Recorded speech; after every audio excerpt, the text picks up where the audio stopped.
Ngizothanda nje ukukhuluma lokho okuna phela and then ngizobe intshumela ayizuba yinde kakhulu. Bengicela usisi uBJ angifundele ithi Luke chapter number 15 verse 20 to 32. Luke chapter number 15 verse 20 to 32.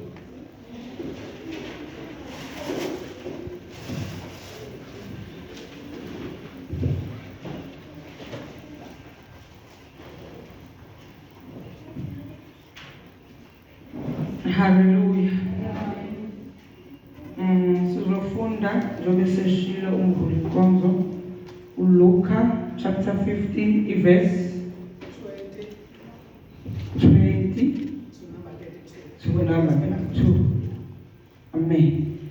Isihloko sibhale ngokumnyama sithi okulahlekileyo imvu uhlavu lwesiliva indodana. Verse 20 wakhona ufundeka kanje.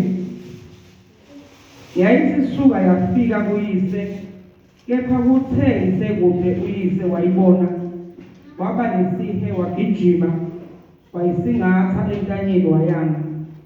21 indodana yayisithi kuye, baba, ngonile kulo izulu naphambi kwakho, angisafanele kuthiwa indodana yakho.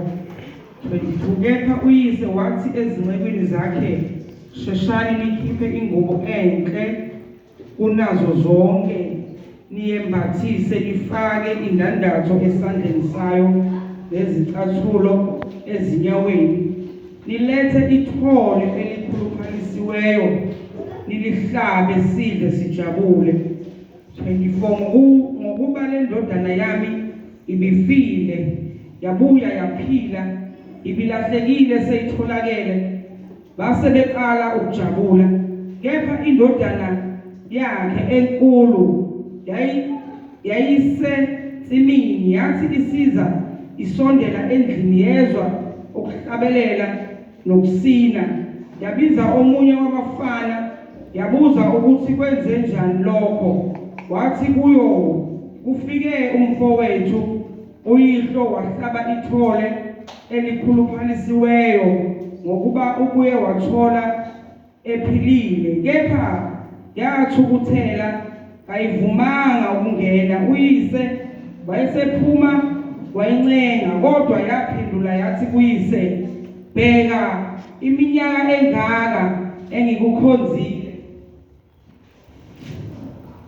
Yalisithi, bheka, iminyaka engaka ngikukhonzile, angizange ngeqe umyalo wakho, kepha mina uzange ungiphe nezinyane lembuzi ukuba ngijabule nabahlobo bami.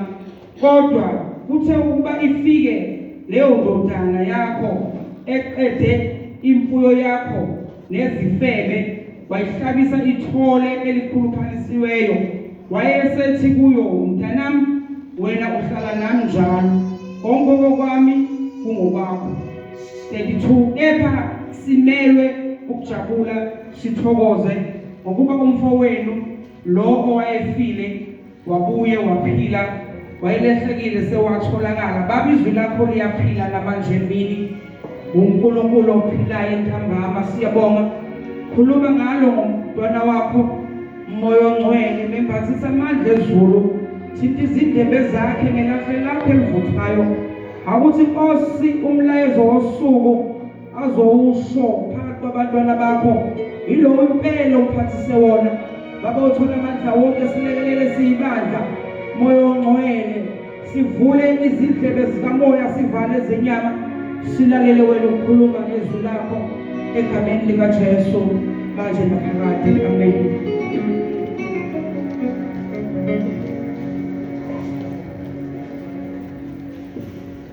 Egameni likaJesu. Uqala mangichaze lento for less than a minute. hlangana ngokulenda no Good Friday because Good Friday sifundela mfana into engahlangani ndawo nokuthi Good Friday is about abanye bathi i-celebration angilisebenzise lento uku-celebrate but ngithanda lelithi uku-reflecta isikhathi lapho abantu abasuke becabanga khona ngempilo yabo nempilo kaJesu. Abaningi baye bathi sikholwa ngoba nafu wasifela noma asikholwa ngoba wasifela. Sikholwa ngoba wasifundisa oku-right. Ukube wafa efundisa into e-wrong bese singazokuyilandela. We know ukuthi uku-right because ubonisa exactly lento uNkulunkulu ayiyo and ukuyidodana kaNkulunkulu. So Good Friday isikhathi lapho khona si-reflecta khona impilo yethu esiphilayo njengamakholwa ukuthi ngabe iyahambisana yini nempilo kaJesu lowazi wafelayo. Then now okusho ukuthi ikholwa ilapha khona lifike libuke kafushane impilo kaJesu ezefike ekubethemeni bese ebheka eyakhe ukuthi ingabe kukhona yini lapho ukuxhumana khona. Umuntu wama-stories uqala before ufike kwe-New Testament bekuye kwenziwe imhlatshelo yabe yenziwa bekuye kwenziwe even ngembuzi ibekubizwa nge-scapegoating.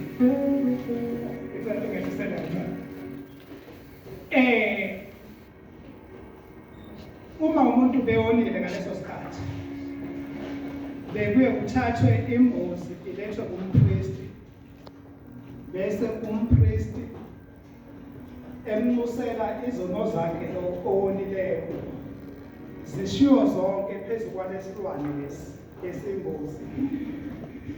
Bese emva kwalokho leyo mbuzi ibingadliwa ibihamba abanye bathi biyisendaweni esemaweni lapho izophonseka khona ematsheni ife okanye idliwe ezinye izilwane ukuze ingadliwa umuntu because babebelekela ukuthi ububi balo muntu bukulesilwane lesi uma uke wasidla bonke ububi buzongena empilweni yakho.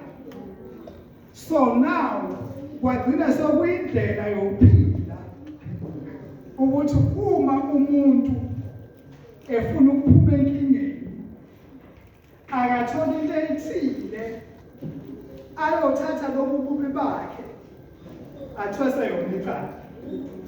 Naw imbuzi ngeshwa nje lokuba yimbuzi ithwala icala lomuntu izibulawe ilahlwe kabuhlungu. Abantu base bephila kanjalo nasemphakathini kwabe kuyinto ejwayelekile namanje isajwayelekile ukuthi uma kunento ngizosho nje izathu ukuthi kwenzeka kanjani ehlupha abantu. Kungase kube ubugebengu, kungase kube indlala eSouth Africa, kungase kube ukuhlupheka, kungase kube isifo esithile esihlupha abantu. Esikhathini esiningi indlela abantu abaphuma ngayo kule nkinga baye bafuna ukuthi asitholele esingamthwesa icala elizomfanele ukuze thina kube indlela esiphuma ngayo. Lesi sono singathwala yithina kodwa at least sithwale oyedwa. Uma esikhathini esiningi umuntu abamqokayo uvama ukuba umuntu ohluphekayo, uvama ukuba umuntu ongenabazali, kuvama ukuba umuntu ongenagama, kuvama ukuba umuntu ongazalwa ebukhosini. So okuze necala limfanele futhi kuze kungabikho noyedwa ozomkhulumela njengoba bekwenziwa embuzweni. Uma kuthesa imbuzi ayinamuntu ozoyikhulumela. So nasebantwini-ke kuye kube kanjalo. Uma kuyinkinga yendlala eSouth Africa Sesithi hayi no abantu abaqeda amathuba emisebenzi labo kufika. Angithi abakufika abanamalungelo eSouth Africa. Uma ngantshontsha mina masake mhlambe bangangithi nje ngempama but angeke baze bangibulala. But akuntshontshe ohluphekile ngisho noma kuthiwa untshontshe into eka-R2 bangamshaya baze bamkhiphe umphefumulo because akunamuntu omohlangothini lwakhe azomkhulumela. Uyi-foreigner, uyisifika kule ndawo. Umuntu okufika akajwayele ukuba nabazali, akajwayele ukusondelana namakhansela, akajwayele ukusondelana even abantu abasey'khundleni ey'ngcono because uyafika kule ndawo. Even abantu ngendlela abaletha ngayo abasondelana basondela ayivele nje okufika lo. Akuyena owakithi ngisho noma nithi hayi vele asinandaba nawe uyafika nje la. Ubani obona nendaba naye. Then kule story sikaJesu kulezinto engishilo ukuthi sikazinika umuntu ohluphekayo, umuntu ongenabakhulumeli, umuntu oyintandane, ungaba umuntu ocwaseke ngendlela ethile but eyimenza angafani nabanye abantu. Kungaba even umuntu okhubazekile. Omunye uyabona njengoba kunesomiso kunjenje ebangozi ilabantu abaphila nebala elimhlophe. Uthatha inkinga yabantu abanayo bayithwesele ngoba yena unento engafani neyabantu. UJesu kwenzeka into efanayo ubulawela Jerusalem. But owaphi kanti uJesu? Judea, Bethlehem. Now he is a foreigner in this place. Number 2, akanayo ubaba oqondileyo. So nxa ekhulunywa kuthiwa phela into ezingane ezingenabo baba ezenza nje. Ezethu ezinabazali ezinobaba okwangakakwenzanga nokuba kwakhe uyamthengela ngeke azathatha impela. Kodwa ithatha amapeni esikoleni ilengenababa. Icala lokuthi kulahleka ipeni eklasini ingazishaya kabuhlungu ngoba ayinamkhulumeli. Kodwa uma kulahleke ipeni even noma sekuthiwa litholiwe enganeni kamasipala bathi hayi ungaphindwe nomfana ulithathe ipeni because ukuthatha ingane kamasipala. But when it comes to lo hluphekile lohlala nogogo ukuthi kulahleka ipeni eklasini icala lonke la ukuze bonke abaseklasini baphume kuleli cala lokulahleka kwepeni akutholakala umuntu oyedwa sizomthwesa icala lepeni alithwala umntwana noma ipeni engalibonanga but kuzoza ubufakazi okuthiwa lithathe nguwe alithathwa nguwe but ngoba uhluphekile kusolwa yena. Uma kungasetshenzwa kusolwa abafana abahlezi emakhaya abangaphangeli. Hayi njengoba kulahleke isola noma i-TV hayi ngicabanga ukuthi igenge kamasipalibani ngoba ayisebenzi abafana bangaze bashaya bakhiphe nomphefumulo because iphutha abasebenzi bahluphekile. So uma uhluphekile yonke into ebuhlungu abantu bayithatha bayilethe kuyifanele. Nasebandleni hayi ngaphandle. Uma kuyikomiti uqala kubheka obani abangcono ohluphekile uzoshona nje because uhlala kubantu. So uma yikhona into errong engahamba obani abanganikeli because baziwa abantu abahluphekayo. Iphela okuhlupheka ulifikisha uphambili ufikishe phakathi. Uma kuthiwa imali iyashoda obani obasibani abangayikhuphi because uyaziwa ukuthi aba-afford. Jesu story kwenzeka istory esifanayo carries the pain yokuhlupheka. Now the proof is there. Bamletha kuPilate uPilato ubheka wonke amacala afanele abantu ukubulawa uthi ayaye ngiyanizwa but lona angifumani icala kuyo. Uwenzeni kahle nje afanele ngayo ukufa? Anguyeke lokho abakusho they come to me yabona wena yekela ukuthi uwenzeni thina simfuna ufile ekhaya. Ukuze lento because inkinga yabikhona la bekuyinkinga yombuso waseRome ukucindezela abantu abangamaJuda. So now umbuso ufuna obani labadala uJesu bathi nangu lo uyena odala uJesu la. Yikho mfazi bathi even Pilato no Herod abakaze babangani but this day they became friends because lona uJesu akanayo umngane ombuso ifini abalandeli bakaJesu they were poor abahluphekile bedobha inhlanzi abantu abathatha begula uma kumele bambethele nobani okwazi kumedla wena akanayo even nomelo ophuma esikoleni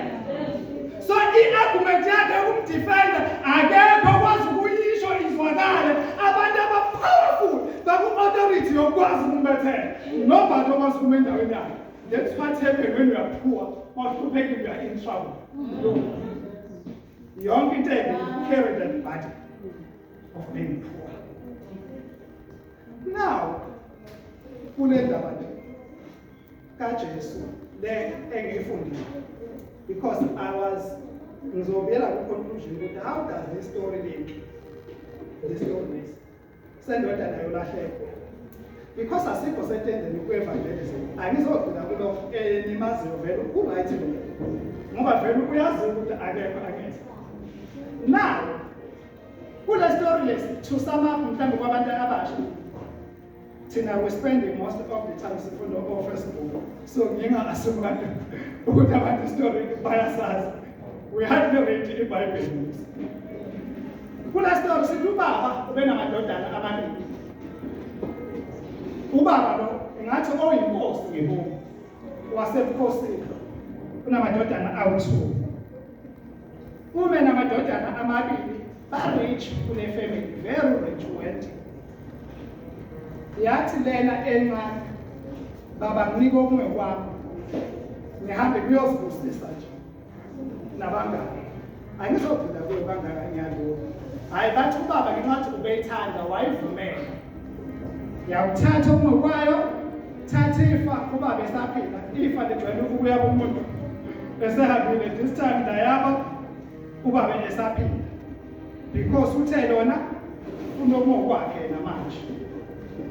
Bamyabela okunye kwakhe, wahamba wayoyidla nabangani nentombi, yaphela imali wahlupheka. Kwathi sehluphekile wabuya ekhaya. On this day abuya ngayo ekhaya, ubaba wahlaba wathi makujatshulwa. Hayi ukuthi ukujatshulela ukuthi umoshe kahle ekhaya, ukuthi imali uyidle kahle, kwajatshulela ukuthi okulahlekile. Sokuthola-ke impilo kaJesu lokuthi ujabula ngokufuna ukulahlekile. Iwani obethela namhlanje. Yonke impilo kaJesu bekufuna okulahlekile. Now, uma kuhlatshwa ngifuna ukugcina komfowabo. Lona u-right konje, ngoba uma ulahlekile bonke bayakubona ukuthi ulahlekile. Uma mhlawumbe kukhona ohlangana nabazi bathi kanti wagcinani nini ekhaya, because bayabona ukuthi ulahlekile. Avekile imidla kamnandi ukwazi ukuhlupheka, because wonke umuntu uyakwazi ukuthi ulahlekile. But i-problem uma ulahleka usekhaya ngoba abantu abakubona ukuthi ulahlekile. That is the sign for me, elahlekile ngiyayeka, but eyinkinga kakhulu elahlekile yile ndala yala ekhaya. Iphutha lokuqala uma lo umfowabo ngempela ubezophuma nginesiqiniseko ehamba yokufuna umfowabo emajujukwini, ethi asikwazi ukuhlala ekhaya umfowethu agcwele entabeni. Uhlala kanjani umfowenu engekho uzomthusa entabeni uyakupheka kuyini neyethu comfortable if lona umfowenu lumile ukuthi umfowenu awukwazi phela ukuba umfowenu wena umfowenu ephuka ehluphekile. Why do not think because of power? Yini lamthindayo ukuthi uma ethi baba usho ubaba nalo ongekho umfowethu. Now kwahlatshwa kwacelebrate uma lona bempela uthi hayi ngithanda even namazwi abasebenzisayo sengizona sayigcinile. Uthena uma ngithatha lento akasho ukuthi umfowethu edla yonke ifa yasaphaza uma kufika lana kuyahlatshwa njalo. Mina ngitheni la okusho ukuthi lo mfowabo lo never understand pain yokuba ubaba, because ubazokwazi ukuthi ubaba as long umfowethu engekho akekho happy, no matter ukuthi ni-good kangakanani in his church, as long my brother is outside ubaba akekho happy. We come to the point where now let's talk about Jesus. It really means to us, the Christians now, ukuthi beyakabafowabo, because we celebrate Good Friday, standards and our but abafowethu basebajoyintini, we don't even tell them ukuthi kulelo Good Friday, because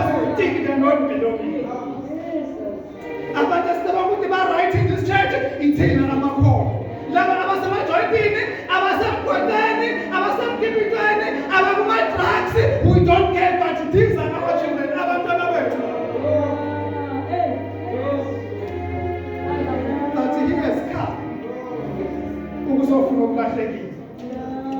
Then we come to the point when we start to look ukuthi bahambe kade abafowethu. Akubo labasibadulela amambo sasingabaxelele nje noma kuthiwa kunenkonzo. Abanye nje noma kuthiwa kunanebirthday ngoba ngakhonza nawe ngeke umtshele, but that is your brother because umakhelwane wakho. Now we come to the point where we need to reflect. Bahambe abafowethu. Sibashiye emakhaya. Asibaxeleli, asiba-invite. Because ngicabanga ukuthi abadingeki, ababelongi, abanamsebenzi kanti nabo abanelikhaya le. Abayo le Nkosi eyabethela uPrayisa i-blessing nebusiso ngayo nabo kuleso sibusiso uNkulunkulu balabafowethu who are outside.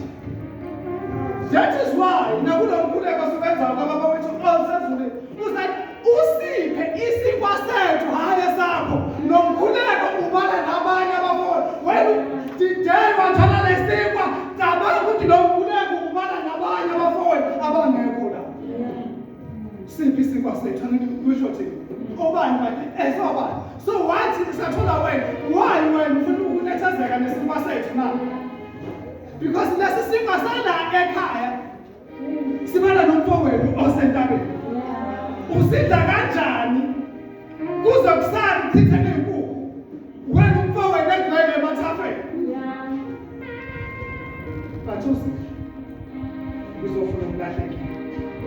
So now le message yethu ka Good Friday is the message because lo bethelwayo angithi sithi weza ukuzosindisa thina. Now ukusindisa kwakhe usethembe abafowabo abazohamba balanda abanye abafowabo. Le message ukuthi wena uyakholwa usumuye umele yena mfuna abafowethu njengoba naye wamfuna wena. Uma kutholakala wena umsebenzi wakho ukulanda omunye ongatholakalanga because nawe ulandwa abanye musu ku-celebrate ukubusisa ukuthi izinto zingahambela kahle abafowenu abantwana benu abazali benu behlulekile emakhaya. Uzofuna ukulahlekile. Now problem yalo mfowabo is one umuntu ulahleke kakhulu because aka-understand ukuthi lo baba ukuze kuthukule amadodana amabili kubaba nomfowabo naye kuze kuthiwa ubhuti omdala that position isho i-responsibility ukuthi wena ngoba umdala uma ulahleka umfowenu omncane ithola responsibility ukufuna umfowenu omncane imisebenzi womama abadala ukufuna abancane abadala abalahlekayo.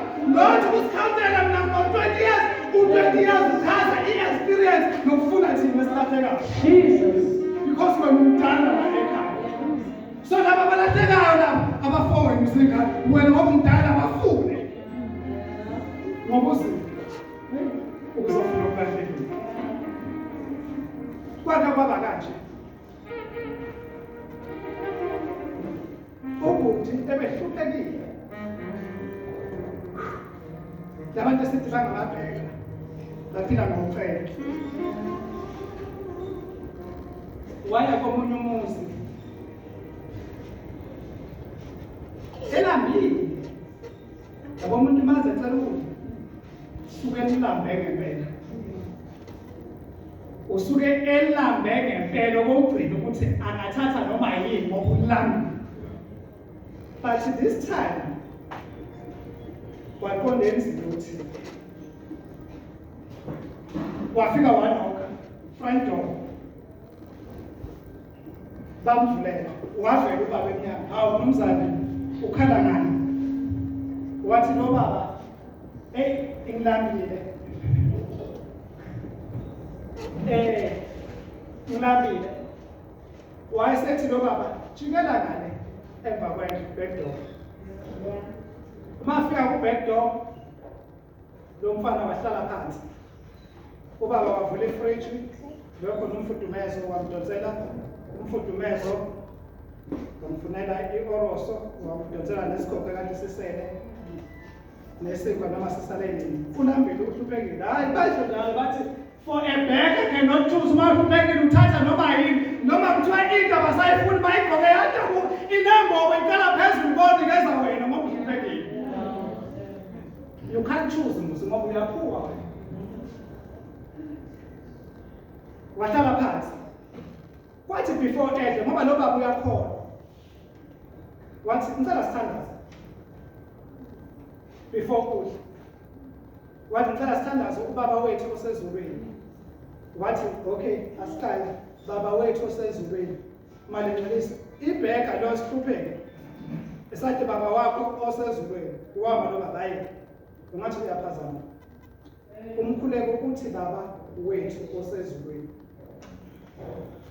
Uzweni wathi yebo mzweni. Asiphinde futhi sikhuleke. Bathi mabe khuleka baba wethu osezulwini. Sathi lesihlupheke baba wakho osezulwini. Hayi. Le ndoda yavulamela. Yindaba. Wethe lo baba lo kunento engayi-understand mina kulo mkhuleko. Uyabona umkhuleko lo ukuthi baba wethu osezulwini awuwakho umqondo kimi awufika angazi ukuthi ngiqala ngaphi. Ngoba into enginika inkinga ilethi baba wethu osezulwini. Beku-right uma sithi baba wakho osezulwini. Ngoba uma uthi baba wethu osezulwini ine-connotation isenza mina nawe sibabafowabo uma lo baba kungowethu. Then uma lo baba bekungowethu mina nawe sibabafowabo. Okokuqala uma nginokha ngena ubuzongena ungidlalise kwe-couch kusofa. But ngoba ngeke umfowenu uhlezi phansi on the floor. Okwesibili ukuba bengumfowenu ubuzongenzela ukudla okufresh uthume nengane zomthengela idrink njengomfowenu uhlanza nenkukhu zigcwele isiphalo. But umdonsela ukudla okudala okuvundile nesikhongo because angiyena umfowenu angikwazi ukuthi baba wathi asezulwini ngoba indlela engiphathe ngayo akunamfowethu kuleyo. Okwesithathu ukuba bengumfowenu ubuzongilethela amanzi afresh ngeze umfowenu ahambe ibanga elide osuke engalweni umfowethu naye bathumkele. So mina nawe never mina nawe sibabafowabo because uma sibabafowabo ngoba kungowethu but indlela ongiphatha ngayo does not demonstrate ayisondeli kwendlela umuntu ophatha ngayo umfowabo. I have come ngizile ukuzofuna ukulahlekisa. So indlela abantu esibaphatha ngayo yiyo kanye levele ibona ukuthi laba kubona abalandeli bakaJesu.